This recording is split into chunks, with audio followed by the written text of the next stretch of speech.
So hi everyone, welcome to our new video. আমাদের আজকের নতুন একটা ভিডিওতে আপনাদেরকে স্বাগতম। আমরা আজকে আবার রোল্যান্ড এক্সপ্রেস 30-র একটা সমস্যা সমাধান নিয়ে ভিডিও নিয়ে আসছি। আজকে আমাদের ভিডিওটা করে দেখাবে আমাদের আরেকজন সিনিয়র ইঞ্জিনিয়ার জাহিদ ভাই। তাই হ্যালো জাহিদ ভাই।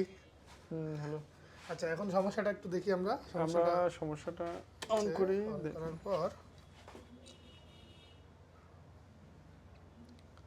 এই যে আসলো, কিন্তু আমাদের টোন চেঞ্জের সময় এই দেখেন আমি আচ্ছা এটা চাপ দিলে পরেরটায় চলে যাচ্ছে, আবার তারপরে হঠাৎ করে আবার আচ্ছা দেখে এই যে সিনথেটিক চাপে মেনু কাটস করতেছে। ওকে, আমরা মেনুটা আবার বন্ধ করি। আচ্ছা, তারপরে এরকমই আর কি। মূলত আপনার এই যে আপনার কি সমস্যাটা, বাটনগুলো এলোমেলো কাজ কাজ করে। করতেছে। এটা কি কারণে করে এটা আমরা দেখতেছি। তারপর চলতে চলতে চেঞ্জ হয়ে যায়, নিজেই বাটন অপশন চেঞ্জ তো করে। এটা জাহিদ ভাই আমাদের কাজের সুবিধার্থে অলরেডি প্রোডাক্টটা খুলে রাখছে, তো আমরা পাওয়ারটা ডিসকানেক্ট করে নিচ্ছি। সো আপনারা যদি কেউ প্রফেশনাল না হন, ভিডিও দেখে আসলে সার্ভিস করার ট্রাই করেন না, এটা আমার রিকোয়েস্ট আর কি। যদি প্রফেশনাল না হন তাহলে একটু ভিতরে বোর্ড পরিচিতিগুলো আমরা করাই দিই একটু আপনাদেরকে। এটা ব্যাক প্যানেল, এখানে জাস্ট ব্যাটারিটাই আছে, ব্যাটারি লাইনটা। আপনারা যদি কোনো প্রোগ্রামে পাওয়ার ছাড়া ব্যাটারি দিয়ে চালাতে চান সেটা পারবেন। আচ্ছা, এখন আমরা জাহিদ ভাই আমাদেরকে বোর্ডগুলো একটু চিনায় দেখ। এই হচ্ছে মেইন বোর্ড, এটা মাদারবোর্ড, জ্যাকশিট বোর্ড বা আইও বোর্ড, যেটা আইও বোর্ড, আর হচ্ছে এটা একটা জ্যাকশিট বোর্ড, এটা একটা জ্যাকশিট বোর্ড, যেটা দিয়ে মূলত সবগুলো সার্কিটে পাওয়ারটা সুইচ প্যানেল বোর্ড, গেছে। আর এই হলো পাওয়ার সুইচ বোর্ডটা। পাওয়ারটা ইন হচ্ছে এখান থেকে।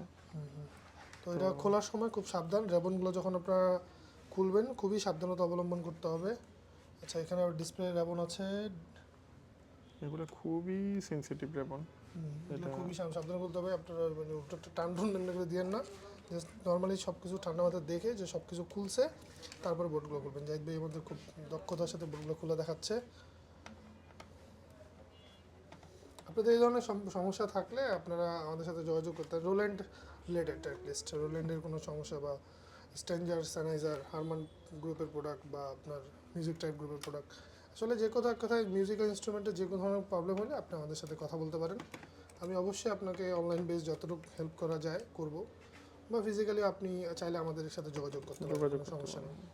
আমাদের কন্ট্যাক্ট নাম্বার তো দেওয়াই আছে। হ্যাঁ, কন্ট্যাক্ট নাম্বার দেওয়া আছে, সমস্যা নেই। আপনার সমস্যা আমাকে বললে আমি অবশ্যই সমাধান করার ট্রাই করব। ইভেন আমি অনলাইনে আপনাদের অনেকগুলোই পর্যন্ত ভিডিও ছাড়ছি, এর মধ্যে অডিও রিলেটেড ক্লাসও আমি সেখানে করাইছি। এগুলোতে আমার কোনো স্বার্থ নেই, আমি চাই সবাই শিখুক।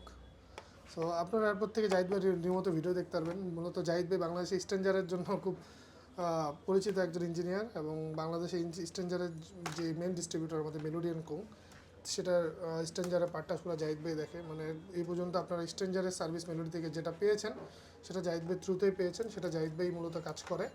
তো এই সেই জাহিদ ভাই আর কি।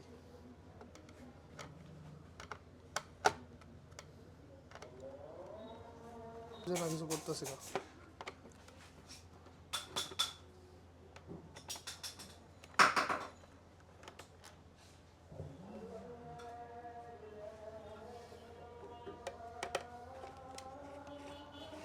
জাহিদ ভাই এলাইনে কত বছর? জাহিদ ভাই 16-17 বছর হবে। Use time.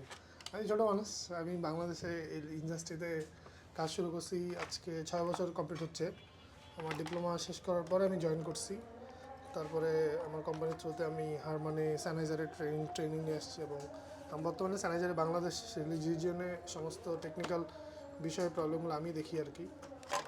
তো আমার জার্নিটা এতটা বড় না, বাট ভগবান কৃপা যতটুক আর কি আসতে পেরেছি অনেক।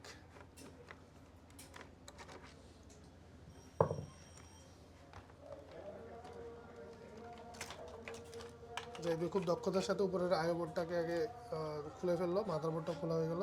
এখন আমাদেরকে এই বোর্ডটা খুলতে হবে, আর এই বোর্ডটার নিচের ডিসপ্লে, তো এটা ডিসপ্লে পাল্টাইতে গেলে চিন্তা করেন কত কিছু খোলা লাগে। আবার আপনি যদি ভুল জ্যাকশিট বোর্ড ভুল জায়গায় লাগিয়ে পাওয়ার দেন, বোর্ড ডেড হওয়ারও সম্ভাবনা আছে, এরকমও প্রবলেম আমরা পাইছি। সো বারবার বলতেছি, যদি আপনারা প্রফেশনাল না হন প্লিজ অবশ্যই এটা সার্ভিস অ্যাটেম্প করার ট্রাই করবেন না, তাহলে আসলে এটা দায়ভার কিন্তু আমার থাকবে না।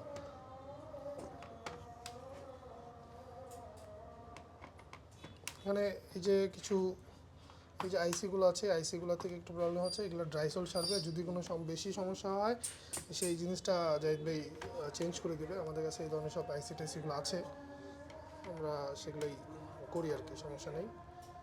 বাট সেগুলো হয়তো বা সবসময় সব কিছু ভিডিওতে দেখানো পসিবল হয় না। বাট এই চিপ কম্পোনেন্ট লেভেলের কাজগুলো আমাদের ম্যাগনিফাই গ্লাস দিয়ে করতে হয়। বা কারণ একটা বোর্ড চেঞ্জ করা আসলে কখনো সমাধান না। আপনি গেলেন একটা বোর্ড চেঞ্জ করে দিলেন, এটা আসলে সবাই করতে পারবে। আসলে কস্ট কমিয়ে দিয়ে আপনার চলমান প্রোডাক্টটাকে কীভাবে সচল করা যায়, এটাই হচ্ছে মূল আমাদের আমাদের মানে কাজ। ওই একটা বোর্ড নষ্ট হলো, বোর্ডটাকে চেঞ্জ করে দিলাম, এটা আসলে কখনো একটা ইঞ্জিনিয়ারিং সলিউশন হতে পারে না। যেহেতু এটা মানুষই বানিয়েছে, তো এটা সমাধান মানুষের কাছেই আছে। হয়তোবা অনেক অনেক ক্রিটিক্যাল ক্ষেত্রে কিছু জায়গায় হয়তোবা মানুষের সীমাবদ্ধতা কাজ করে, কিন্তু মোস্ট অফ দ্য টাইম মানুষ সব কাজই করতে পারে, যেহেতু এটা মানুষের দ্বারা সৃষ্টি। আমাদের খোলা অলমোস্ট শেষের দিকেই, তো অনেক নাট খুলতে হয় আসলে, অনেক স্ক্রু সামনের দিকে খুলতে হবে। এখানে আঠা আছে, একটা ডিসপ্লে আঠাটা, এটা আবার জোরে টান পড়লে এটা ছিঁড়ে যেতে পারে। তো এই যে আঠা যদি রেমনটা ছিঁড়ে যায়, তাহলে ডিসপ্লেটা কিন্তু বাদ হয়ে যাবে।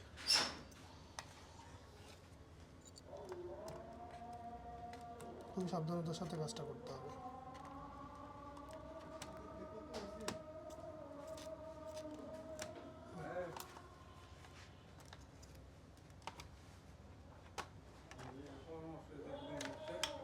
এবং সামনের কিছু নব দিয়ে এটা আটকানো থাকে, এই নবটা খুলে ফেলতে হবে।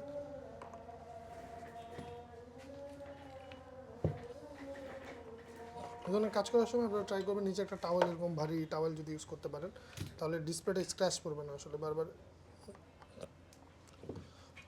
আরেকটা দেন তো, নোজ প্লাস দেন তো, নোজ প্লাসটা চিকন নোজ প্লাসটা দেন।